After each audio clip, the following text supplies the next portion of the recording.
What's up? It's your boy Ken Diesel, and I'm just going to do a quick trick tip on how to fakie hop. So to start off, you can do these with a cassette or a free coaster. I personally have a free coaster, and cassette was just really hard for me, to be quite honest. So this won't have the cassette version of fakie hops in it, but again, it's just a full, pretty much crank motion that you pull up and do the hop. Very similar to the free coaster, you just don't have to do the back pedaling for a free coaster. So to start off, the easiest way to start is just knowing bunny hops and then knowing how to roll back fakie. There's lots of other trick tips out there for those, so I'm not going to go into that. But I think the easiest way to start is just doing it with the rollback without 180ing first, so you can find your balance point when you're fakie hopping. Because unlike when you go forward on your bike in bunny hop, you don't really have to worry about side to side balance. But that's a bigger concern when you're doing fakie with pretty much any trick. Fakie bunny hops, fakie manuals, all that kind of stuff requires you to be nice and centered on your bike.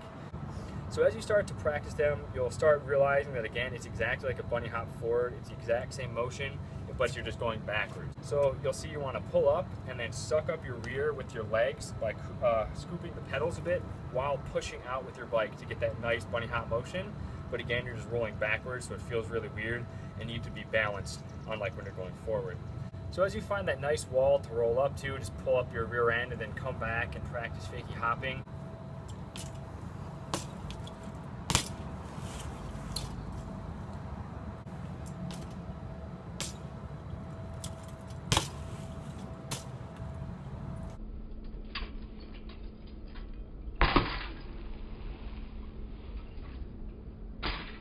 So now that you're comfortable practicing them, faking like, off the wall and then pulling up, hitting the hop, and then getting out either cabbing or just, pulling back 180, you can now move on to 180ing and then fakie hopping.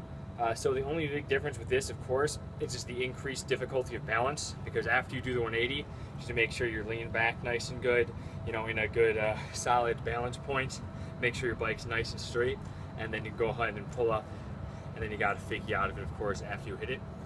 So yeah, so you can practice those. It's very similar, but again, it just takes time and practice. Again, you'll find the biggest thing is making sure that you're centered over your bike, because you need that central balance point. As you get better at it, you'll be able to feel as you're compressing before you spring up to do your fakie hop, whether or not you're perfectly centered. For me, when I feel that I'm either too far right or too far left with my balance, I'm kind of falling over a little bit when I'm compressing, I just don't even go for it, especially if I'm trying to do it downstairs or up or off a curb, just because there's a higher chance of getting hurt, because if you're too far left, then when you come back down, you'll land that same way and you have a much higher chance of falling back if you're not leaned far enough back to help correct for that when you're doing the rollback fakie. So after you've practiced doing them flat ground, for a good amount of time, feel really comfortable, it's really a pretty easy trick to throw down a 1 or 2 stair, because it's such low risk.